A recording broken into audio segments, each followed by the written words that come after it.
we are the people that will also come and say, this government is wicked. Why did they do this? Why did they do that? When looking at what happened in Mokwa, I know Mokwa somehow because at least we traveled through it on those days when the roads were free, were safe. And you know that there are some places where people have built homes, and you know that, look, this place, it is not supposed to be a place where people will build their homes. But we have a situation where government is afraid because people will talk.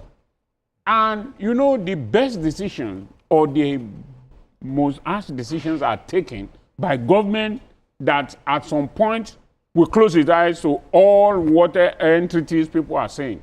People will blame you. You are a wicked government. They don't have the make of human kindness and all that. But in the long run, you will know that the government has taken the right decision. In this case now, I still believe that 200 is still an undercount because the level of devastation I've seen. When I saw it, it was just like it was a massive flood, everything on its way, clearing everything on its way. So I think it's a very, very unfortunate event, but also you need to ask government. Ecological fund, where does it go? Because most times you find out that states collect ecological fund, and the ecological fund goes into campaign pocket, goes into something else and all that. So we must not just continue to lament every day and talk, oh, government is this, government is that. On our own part, we must also do our... Absolutely. And when we blame government, as we always say, government is an amorphous body. You and I are also government. Yes. But you see, people that government send out, if for instance, there are people who are built on the floodplains, and this happened, I expect that the government will take decision. Look at your files. Who approved building on those? Now, we're still going to get to that. We're still going to get to that point. I mean, the president has, directed the National Emergency Response, to see to the needs, the humanitarian needs of the people. But let's do a quick assessment. I mean, how do you assess the rescue effort so far? I mean, from the federal government, from the state government, what's your assessment of it? So let me first say, the president actually issued that order. And I was thinking that the effort would be swifter, as it going there, immediately that thing happened. And I feel that all state government must have effective emergency management agency, whereby once anything happens, they should be able to know that, okay, this is what they will do, not waiting for the national, all the time. At least the state should be able to ameliorate, do the groundwork, and when the national come, they will be able to.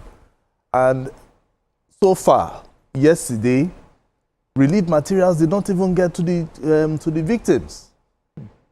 It's just today. If you notice, you will see it's just today that they are getting it. And that was after we have been on this story since Thursday. That this story, the incident happened Friday. We are there Saturday, Sunday.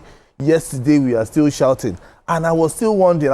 Yesterday, I was asking, what is the Minister of Humanitarian Affairs doing? After all, it's under his unit. He should be there, seeing what he can do. The people are crying of shelters. Most of them, their houses have been washed away. About 260 homes destroyed completely. So most of them are now moving to where their relatives are, and that is where they are living. So emergency situations, I feel all state governments must begin to think of building temporary shelters when disasters happen.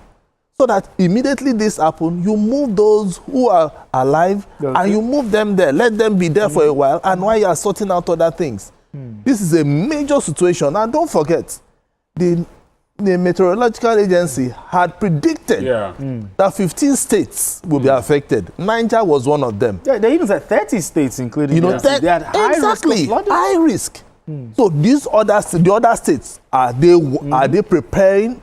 I know that today, I think Kogi State Governor Kogi was actually trying to do something today. What of Bayelsa? Are they working towards it? What of Rivers? What of Delta? Borno, we experienced Borno, you know, I think last year, you know, Borno experienced last year, Benue, Plateau, all those states that are prone to this flood, are they preparing? Although Benue has its own problem with insecurity and all that, but the thing is they still need to prepare for disaster. No, I think also the nearby states should also galvanize themselves and rescue and offer I need assistance. your opinion, okay, just to add to what he said. We talked about what, according to NIMET, 30 states, including the FCT, at risk. But as a journalist, what will you advise these states? I mean, that to do so that we don't have this kind of casualties, the kind of casualties we had in Mokwa. Well, there's hardly any advice you can give because all these are natural disasters. We know. But it can happen anytime. Anytime and anywhere. But what we want state governments or even local governments, because that's the nearest. The one I'm talking about, in my neighborhood that I'm talking about, is if the local government have done what they are supposed to do, they will ameliorate that. So it's not we should not be looking at state government or federal government at every time. The issue now is that there are some things that they need to do. Things like what? One, they have surveyors, they have architects, they have everything in local government or in all states. And they have town planners. They need to go around and look at areas that are flood prone. People are building houses anywhere. And when you talk, they will tell you that it is where their money can afford.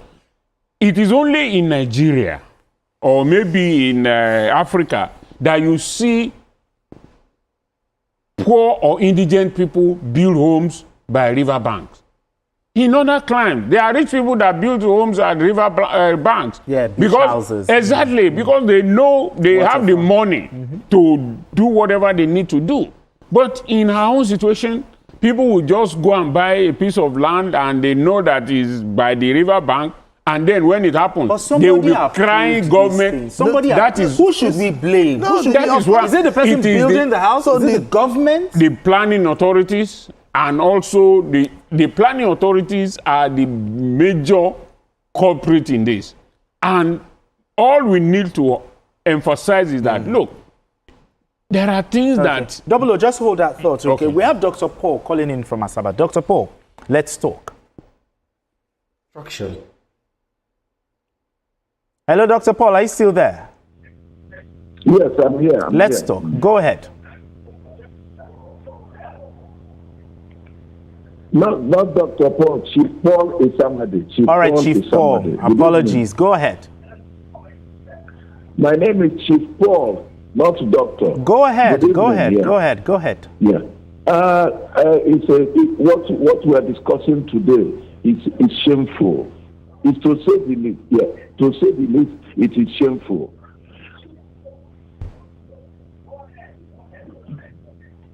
Okay. All right.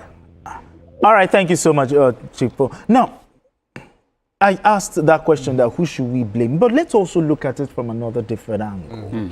You know, let's talk meteorology. I asked my, resource persons yesterday, is there something that we can do whereby meteorology would tell the people that, hey, from this day to this day, expect flooding. Those who are living in the low area should go to that. Is there some mechanism that can be done? Because I know that things like that happen. Yeah. They sensitize people. I know, like Lagos State, for instance, they will tell you the number of days that rain will fall. And then if you are living on maybe the low plain areas, move to the higher plain. But when you say move, where are they moving to? Are you going to provide maybe a temporary shelter, which I just alluded to earlier? You understand? Something very small that at least they'll be able to know that, okay, I'm moving from point A to point B. That is one. Then two, attitudinal change of people. Nigerians must also know that when it rains, do not carry your waste and put the drainage. Exactly. In fact, that's the most. You understand? Don't do that. It's the blockage Because of drainages. that is one of the things that is also causing it. People shout about climate change. We talk about more about climate change and all. That is climate change. This is climate change that is happening. Yeah. And the effects, we do not know how long it's going to take. This is Niger. Tomorrow, are we preparing for another day? Because the thing is, after that, when there is this sensitization about people moving, let people move. What you can carry. And don't build on, I said something, don't build on places that you know would always be flooded. There's somewhere in Ketu, all the time, there's no how, when they open the dams, that place is always flooded. You still see people still building there. That is one thing I respect. The people will still be, the Lagos State, Lagos State has to go there and say, guys, this place is a canal. That is one thing. That is one thing I respect the Commissioner for Environment, Tokunbo Wahab, for. It's not mincing words at all. He's going there and he's doing his work. You don't have to like him. The job has to be done. That is exactly that unpopular part of what I was talking about. Because we have a situation where people now resort to emotional blackmail. Exactly. This. He's having, where will he have money to do this? Where will he have money to do that? The government must act when it needs to act. Absolutely. All right, just hold that thought. We have Abdurrahman calling in from Kano. Abdurrahman, let's talk.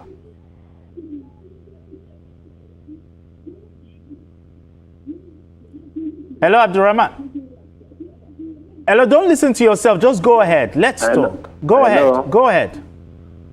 Hello. Good evening. You're live. Hello. Are you hearing me? I can hear you perfectly. Hello. Yes. Okay. Okay. I'm calling from Kano regard to I'm referring to the Mokwa issue, which is happening now. What is happening now? Mokwa issue. I noticed that the government the NEMA did not take prompt action, as Asukwa have said. And that issue is not good at all. We should we should try as much as possible to do things in a way that will. All right, then. Thank you very much. Appreciate you. Thank you so much. Thank you so much. All right, gentlemen. For closure. Just in 30 seconds. Yes, 30 seconds. It shouldn't just be only about giving relief materials. Yeah. Okay. They are the composing bodies lying everywhere. Everywhere, yeah. So the ministry that is involved has to step in. They have to go to Niger and see how they can clear, because if not, we'll have another epidemic. Exactly. The aftermath of it is the issue. Absolutely. And most times we blame NEMA. We blame some of these things. All right. Okay, but anyway. But when the thing is that of NEMA, they gave them relief materials. Okay. Then the thing is, they are keeping it in Mina. All right, gentlemen. All right, gentlemen. Why not just move it straight to Mokwa? All right, gentlemen. Well, our heart goes out. Our heart goes out to the people, the government of Niger State. As they go through all of this, our heart goes out to them and to those who've died as well. So let's move straight to our next conversation. A surge in violent attacks apparently linked to suspected herders involving 4 communities with over 72 deaths has hit Benue State. Simultaneous assaults in Gwer West and Apa areas on the 1st of June have further escalated the crisis. Governor Hyacinth Alia has condemned the attacks, describing them as a painful reminder of the ongoing security challenges in the state. In response to the escalating violence, the Chief of Army Staff, Lieutenant General Olufemi Oluyede, has relocated to Benue State to oversee military operations aimed at restoring peace and stability. Okay, Governor Alia calling for help as death toll, rises all the way to 72. But talk to me in your opinion. Do you think the Benue State government or the Benue State governor is helpless here? Well, from the way he sounded, it's as if he's helpless. You know, in that the deaths and the killings are just coming daily. So it's like daily. And he's looking at how do I solve this problem. And the only way I can solve this problem, I heard that the chief of army staff is in Benue as we speak, you know. And the only way he can solve this problem is, you know, and he also blamed, let me put this one too, he also said that some politicians will have also started talking so many things. The Benue people must own their states. Whether you are APC, you are PDP, you are anything, this is the time for all of them to come together to see how they can deal with this problem. Because if, for instance, a foreigner is coming or anybody is coming to come and take a land that doesn't belong to them, they are the ones that will say, no, we don't know you. These are my people. Because these daily killings is making the state very unsafe, particularly for investment. And this is a state that we pride as the food basket of the nation. So the governor who has plans, who campaigned that he was going to, you know, make sure that investors come to Benue, is crying out because he cannot deliver on his promises. And so the only thing for me, if I want to advise, is for them to begin to think about community policing. Community policing, that is the best thing. He has the security vote with him. Let him start thinking about community policing. The youth also have to come out to see how they can form vigilantes. This is what happened in Benue. I remember back then when the insurgency started in Benue. The civilian joint task force, how did it happen? It was the youth that decided that enough is enough. So youths, even in my community, my village, when armed robbers were disturbing, the youth decided that enough is enough. They done road for us. We have light, no wahala. We will be doing youth. In your compound, you bring somebody. In your compound, you bring somebody who you sleep overnight. Collective responsibility. Collective responsibility. So they must not leave it for the governor so that the governor will come out to come and speak English. It's not about English anymore. It's about everybody owning and taking responsibility of how they can secure themselves. The governor said they are foreign mercenaries. They are foreign mercenaries. Fine. Sit down. Are you just saying it? Who are you passing this information to? If, for instance, the chief of army staff comes, at least they should be able to get one person for them to know. And then, because if you do not prosecute somebody, if you do not know where they are coming from, even the army, because I was speaking to somebody today, she was telling me that even the army, they are all foreigners, whether you like or you don't. You are bringing somebody from another state, they are coming. Yes, they are Nigerians, but they are coming to a terrain which they don't really know. So the only person that will help them is somebody who is there. So first, form that vigilante, form that community, security structure, so that when the military comes, they are the ones that will help. This is the when it comes to intelligence. Exactly. You pass that intelligence to them so that they can deal with this situation. Okay. Because if you keep shouting and talking, it will not solve this problem. All right, Double O, the people of Benue, they seem helpless here. I mean, the killings, the continued killings. Is this an element of state failure? You see, we have been at this front before, and we've been talking about it. How many years back it was Governor Otton? Yes. Now it is Governor Elia. The issue there is, whether we like it or not, the governors are helpless, and I understand why. Okay, when Otton was there, he formed a local, whether you call it community policing or whatever, but were they allowed to be armed? No. So when you talk about security vote, yes, they have large security votes, but the vote is not what matters. It is what you can do with the vote. If the governor, for instance, says, okay, I don't know how much they take, but let's just take it that, okay, I have 1 billion as part of my security vote to arm my community police. Where will they get the arms? The federal government will not allow them to carry arms. Yeah, I think they need to get there are so approval from many NSC and the bottleneck. But the thing is, let him start somewhere. Look, if he doesn't make the effort, he has to start somewhere. Didn't Autumn start something? Where did he get him? The Amoteku that we are talking today, he started from somewhere. He got the laws. Even the Amoteku, the success they are able to achieve is limited because they don't have what it takes to face all. Everybody is talking about their foreign mercenaries, their foreign mercenaries. Is it with Shakabula that you are going to face this foreign mercenaries? Also, the issue of the Chief of Army Staff relocating to Benue. We have had this before. During the Boko Haram thing, the Chief of Army Staff brought the theater to Borno and all that. What did we achieve at the end of the day? All these are cosmetic as far as I'm concerned. The issue is, what exactly are we doing to cope this? Look, but when they relocated to the northeast, then they were technically defeated. Let's also be fair. They are this, they are that. Are they spirits? They are not spirits. They have a lane through which they came.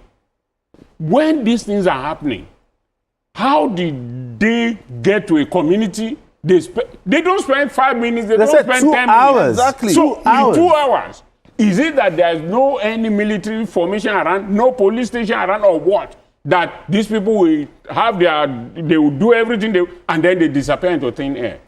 What exactly is going on? The government is not ready to deal with But some of these places are ungoverned spaces. But anyway, we need to go. No, these are not ungoverned spaces. These are communities. These are communities. But we need to go on. They might be living on... Gentlemen, we need to go on the script. This is the issue of life. Okay, but when we return, we're going to talk about, is there something that needs to be done to change this narrative?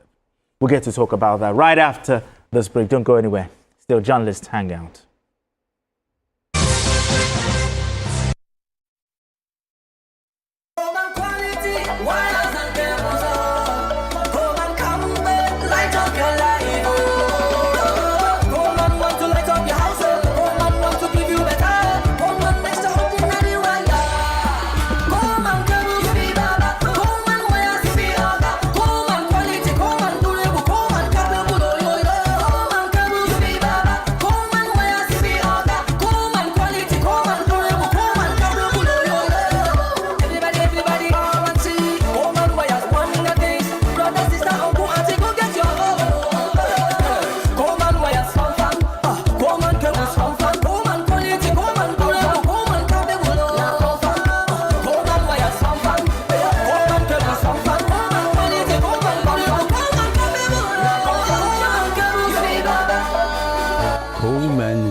And cable, great quality, now with the new look.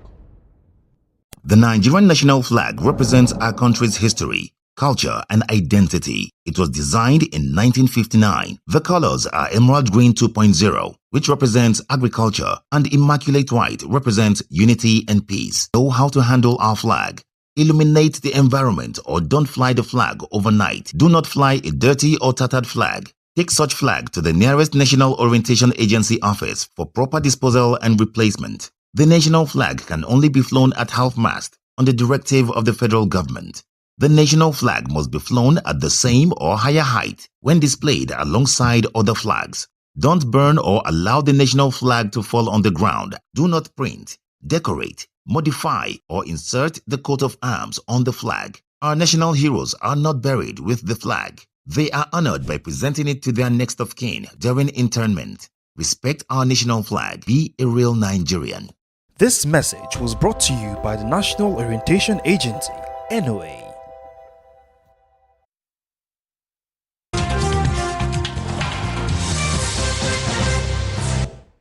All right, if you just joined us, it's still Journalist Hangout. We still have Double Ho right here and Asukwa James. The Chief of Army Staff, General Leading. Now he has moved to Benue State. Will this stop the killings? I mean, what's the significance of this move? No, I think him going there will boost the morale of the troops. Yeah. You know, that is number one. Then number two, I feel that it is necessary they build, you know, they erect an army base. Yes, completely. And it should not just be an army base. It's something that they need to get a solid commander that understands that terrain very, very well and be able to know what are the issues and address them. I remember in Plateau, the former commander that was in Operation Safe Haven, that they moved now to Borno State. He brought kinetic and non-kinetic approach. And there was peace in Plateau for in Plateau State, Plateau for you know, that was the first time they had a very peaceful December, you know, Christmas. So he should be able to get commanders who will be able to, you know, bring that sanity into Benue and then make examples of people. You know why crime, I feel why crime and this thing is going as if we are helpless is because nobody has been caught, there's no prosecution. Yeah. And if some people are refusing to leave, because I feel that these guys are terrorists. Yeah. So you must deal with them as terrorists. No matter what you do, if the governor is shouting and saying, he's sounding as if he's helpless, so it means that the chief of army staff who is there now, he must make sure he sleeps in Makurdi and is getting information from every other operational basis in Nigeria. Stay in Makurdi because right now Makurdi is hot. I don't want a situation whereby I know there's a particular chief of army staff that went to Borno. He said, I'm going to sleep in Borno. He said the same thing. The next day, they said they saw him in Abuja. No. We want somebody that, if you say you're in Makurdi, stay in Makurdi. Stay in Makurdi. Make sure that you comb the bushes, go to everywhere, know that place, and then from there, deal with these guys. All right, then. We have Benga calling in from Abuja. Benga, thank you so much for joining us on the show. Good evening. Good evening. My namesake, and good evening to your guest there. The killing happening in Benue, and not in general, is a concern to every one of us. And it's one getting too many. Just too many. But let's look at it. This one-ton killings, can it just be stranger invading the land and killing and people running and getting away? I feel, and I'm having a thought, there are insiders, there are sellouts, there are people there who are conniving or using this marauder, who are called header, whatever, to cover up. I've worked in Benue, I go there and I have many of them, and I call them, what is happening? They say it's not only those people, that there are their own people who, for one reason or the other, are beating and doing all this. Let me tell you, sir, there's no way a stranger will enter your land and kill and run away freely without knowing the way out, without nobody showing him the way of cover up. Let the governor look inward. All the what you call it, the heads, the Oba or Easy, whatever they call it there, and let them look at it. The same thing was happening in Taraba State then, and the governor has to call the natives. They settle quarrel between themselves, they reconcile, and they settle it. And now there's peace in Taraba. It's only this Mambila side. There is peace there now. It was terrible there. That was the time that Juma said the army were aiding those people. Okay. Let them look inward. I think I said, like, people who are aiding all this. All right, thank you. Thank you very much. Appreciate you. Fantastic suggestion. Talking about the traditional rulers. Yeah, exactly. Yes, maybe there could be blacklegs, okay, the sellouts, but he talked about the former chief of army, T.Y. Danjuma. Now, let's talk a little bit about the Constitution. Section 33 of the 1999 Constitution talks about right to life. Section 14 of the Constitution talks about the function of the government to protect lives of Nigerians. Should we be considering what retired General T.Y. Danjuma said, that we should arm ourselves? Well, has it gotten to that point? Well, you see... Or should there be a state of emergency? All these things are not a whole solution. Because when you say we should all arm ourselves, who are you going to leave out? How do you know that I'm not If you arm me now, or you allow me to arm myself, are you sure that I'm not going to use that? Towards, I mean, people are going to use being armed to settle little quarrels. Look, we are going to have a situation where there will be no control. Because we have a desperate situation. Then what do you suggest then? What I suggest is we need to build up our defense system. I mean, the security forces. This idea of you can only employ 10,000 in 1 month, or it shouldn't be in changing the security architecture. How about that? Whether it's architecture or whatever. What I'm talking about is the need to employ or engage more people. Look, in the situation we are in now, the Nigerian Army, the Navy, the armed forces generally, they are overwhelmed. But they took out a kingpin called Ghana. Yes. Why is it so difficult? But anyway, gentlemen, no, you see, we need to move on. I apologize. We need to move on. But you know, the security issue. I know. So I think what the governor should be looking at is what this Igbenga just said. We must look at the Benue matter holistically. The traditional rulers.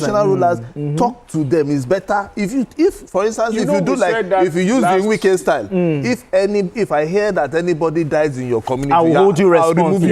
You will see all of them will sit up. I agree. All right, gentlemen, let's move straight to our next conversation. Now, despite several efforts and policies, the power supply situation in Nigeria remains precarious.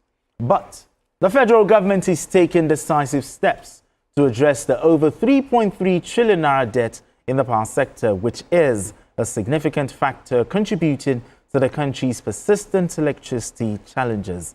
President Bola Tinubu has approved a comprehensive plan to settle the debts. The settlement will be executed through a combination of immediate cash payments and promissory notes. This move aims to alleviate the liquidity crisis in the power sector, which has been worsened by regular payments and rising debts, with hopes of stabilizing the power sector. Now, let's talk power. The presidency, has begun moves to address this legacy debt overhang, that has bedeviled the power sector for a long time. But talk to me, your thoughts on this. Are you excited? Well, I'm not excited. The reason is that I'm amazed that even the presidency is owing 2 trillion. I mean, it is amazing that with all the budgets that we have been talking about, it is not the fault of this present government. Exactly. So let nobody think. Exactly. But what I'm saying in essence is that what has the government been doing since that you have to sit down to wait till you owe the power sector 2 trillion? Then why are we complaining? So why are the power companies running after lumping proletariat that they are owing them when the government can owe this much? They said it's a general debt, not the presidency. But it is owed by the federal government. Okay, maybe let's just say the federal government, exactly. Yes, we are saying the same thing. Because all these federal government agencies, they all have their budgets. Is power not part of it? Part of the budget they have every That's year. One question we need to ask them. We need to energize this sector. Why should government agency be owing the power sector? I mean, it is unheard of, because this is the reason why the sector is not working. So I now understand why, as the Yoruba would say, it is the one that you can overcome or overpower that you always go to. So the power sector or the power companies cannot hold the federal government responsible, or they can't hold the federal government, so they begin to hold the consumers, other consumers, and give them crazy bill and all that. The government, what the present government is doing, I think is good. At least agreeing that, okay, the government is owing you, We are going to pay a part of it cash and then promissory notes and all that. Then this will give the power companies a challenge. Because if I'm owing you, I have no moral right to complain when you do something wrong. But in a situation where the government is not owing them, the government is able to settle a part of the debt, then the government can hold them accountable that, look, we believe that part of the money we are owing you is the reason why the power sector is in. But this money owed is not just to distribution companies, to Gencos. Whatever, Gencos, whether they are distributors you know, or the power generators, or whatever. Exactly. They need to settle these things and let us move on. Because power, industrialization you are talking about, you want to change the economy, you want to move the country forward, you want to do this, you cannot do it without power. In fact, the world has become so advanced now that why do you see people opening shop to just charge phone? The world has become, everything now is power. So we need to make sure that the power sector is up and doing. And the government has a larger chunk of the duty to make this so. By paying their debt and also challenging the power companies that, look, you must do better. It is only here that you are not rendering good services and you are increasing your tariff every time. If your services are good, you see, power is something that everybody needs. So the law of, because everybody needs it, should even make it a bit cheap, and then because everybody will pay. Okay. All right, Asuko, even though the government, the president did not give a timeline as to when this debt will be settled and all, but are you hopeful that if this matter is settled, there will be an improvement? Well, I believe so. You know, because they're even talking, this debt is just for Gencos. Yeah, exactly, generation companies. And the generating companies so far, I'm not sure they are the major problem, you know, in terms of the value chain. Yeah, some blame the transmission, the distribution. So they can generate. Sometimes I hear that they generate close to 13,000 megawatts. Yeah, exactly. And so when they are wheeling out, the distribution company, the transmission company cannot tell you, this is the amount we can take. This is the amount we can take. And the distribution companies will also say, well, we don't have enough money to buy what you are also wheeling out. And so they will only take what they can afford. So the Gencos are, if they are owing, if the federal government is owing, they can pay. Thank God they said they will pay some in cash and some they will promise, maybe telling them maybe in the another quarter they will pay. This government have been able to, you know, pay their debts, at least substantially, to all the debts, legacy debts from you know, the past. You know. And so I want to believe they will do that in paying. And this can also help in boosting, you know, the power supply, particularly in generating. If they are doing 13,000 and they are paid them, we should be able to say that generating companies can generate 25,000 megawatts. But now the problem is the transmission. Now the problem will now fall back on the transmission. So will the transmission be able to carry that heavy load and not say that they are having infrastructure national grid has collapsed? You understand? I get you. You know, so we need to get to that point. So when once we get, if they pay, in fact, I want the federal government to pay and tell us, well, we are paid, oh, this is the amount, and then in the next couple of months, you are going to pay the other one. And so we'll now, everybody will start looking at the transmission companies. Can you, you know, collect, can you take But we've always been looking at the transmission company. No, of course, because we've always been looking at them. What is going on? It's just one.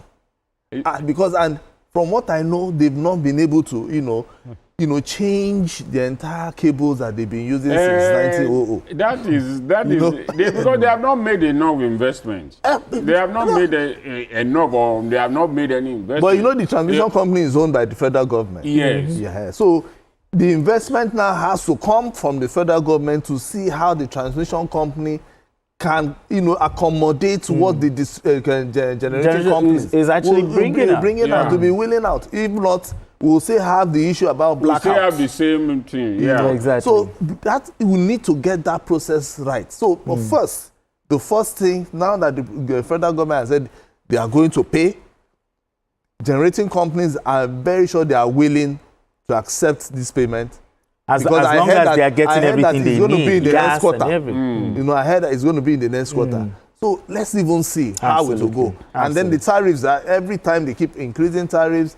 And it's also, going back to them, because I heard with the so-called review of tariff, most companies, most distribution companies, and as well as the generating companies are making money. Because the liquidity is very vital when it comes to this, All right, then. business. Our final conversation this evening. Resentment over economic hardship remains palpable across the country.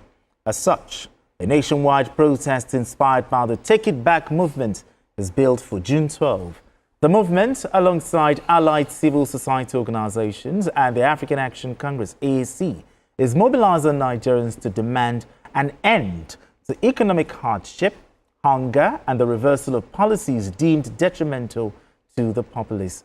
The organizers said there is no going back on the planned protest, urging the participants to gather at designated locations across the country to voice their grievances and demand immediate action from the government.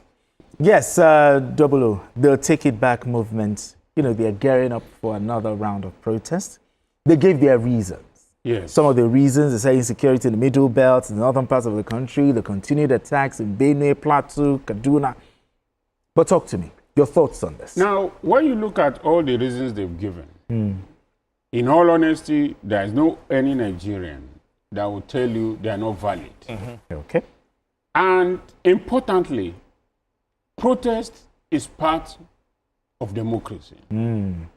Without protest, then you are not running a democracy. Okay. However, we need also to be mindful of the way we organize protest. Because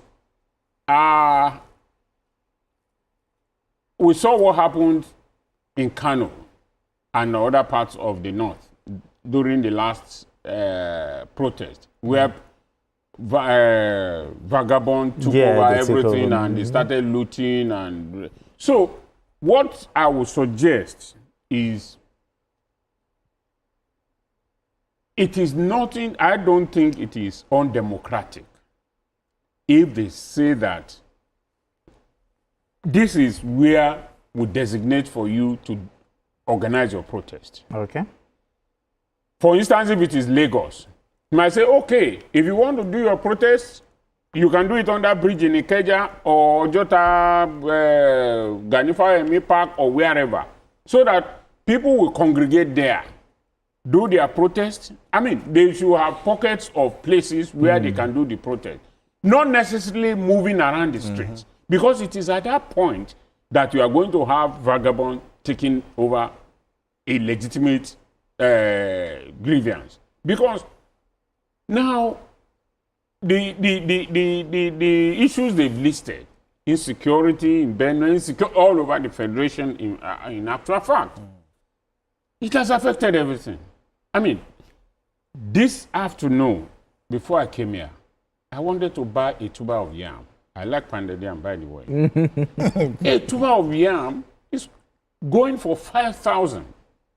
Something in those, I buy 800 or 500 or 600, 5,000. And then you ask yourself, why is it so? Apart from every other thing, yes, transportation and all that, but insecurity is also part of it. People are unable to go to the farm. People are unable to do, so the protest is legitimate. They have their legitimate right to protest. And especially the security operatives, the police. Yeah, this is where. The last time there was something like this in Lagos, I love what the police did. The police went along with them. They were even, the policemen were even offering them water and all that. Because what they are doing, they are not doing it if the benefits come, it will not go to them alone. It will go to the police. It will go to everybody. Everyone should endeavor that we should conduct ourselves in a very peaceful manner. Peaceful manner. I love protest. Okay. I'm a child of protest. All right, but at the same time, we must also be sure that we don't allow vagabonds to overrun Exactly. the protest. So Section 39 of the Constitution, talks about the issue of protest, talks about Section 40 also. But remember, we also have Section 45. Okay. Where your right ends. Now, let's look at this. You mentioned security agents. What will your advice be to the security agents when it comes to managing protests as they take it back movement, as they gear up for another? But what will your advice be? So I just like the police in Lagos did the last time. If the issue, because I don't want to believe that they will say do not protest, because it's their constitutional right. In fact, whatever they are saying is valid. They want to end hunger or the insecurity. Everybody is going through it because it's through this insecurity that a doc is able to buy 2 bales of yam for 5,000 naira. You understand? Because if there was security and there was peace in Benue, we will not be buying yam for 5,000 naira. Yeah. You understand? Then the hunger thing, as well as the policy. So sometimes when they are asking for so many things, people will begin to wonder why. Because when you say corruption, we need to end corruption today. Everybody, including themselves, sometimes even the protesters, some of them are even corrupt. Yeah.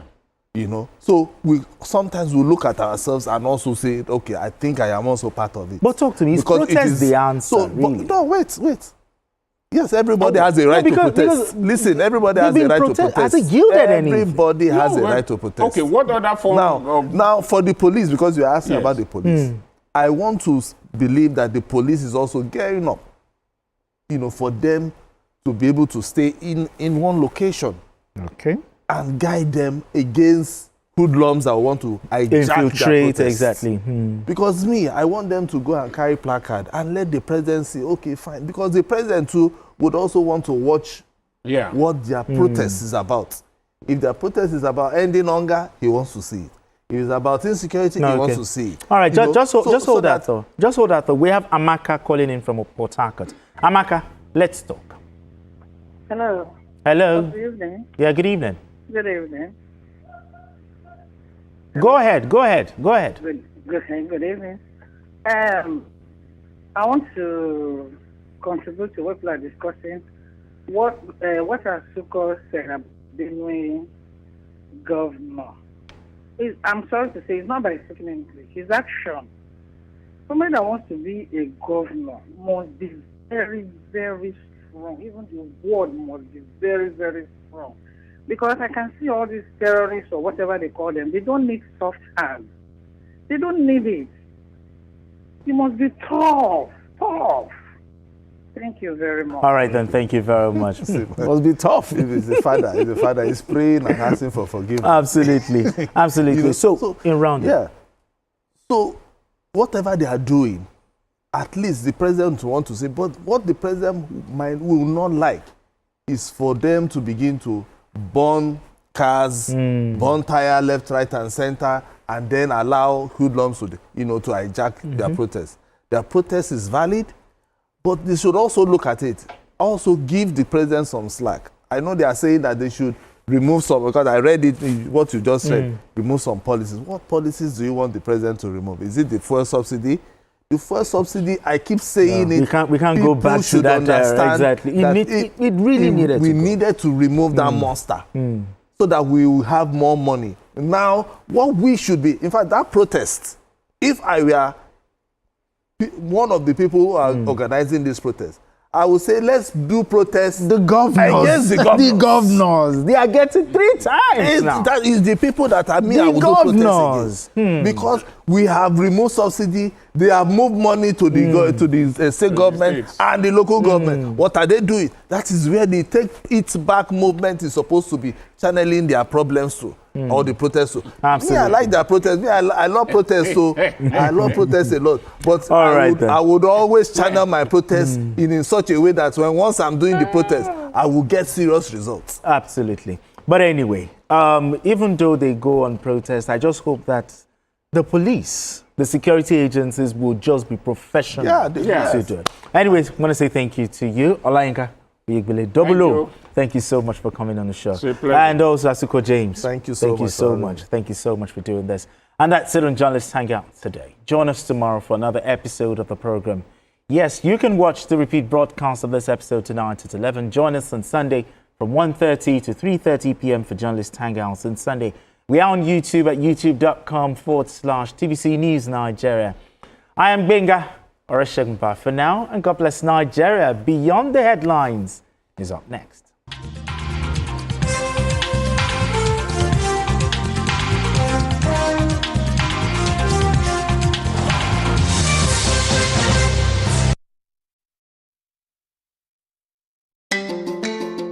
I believe I am responsible for the next generation to be able to pass on the knowledge we have. When we're able to empower them, they will also be able to empower the next generation. While I was doing my NYC, I learned how to sew. I always advise our young people, as you are going to school, university, even before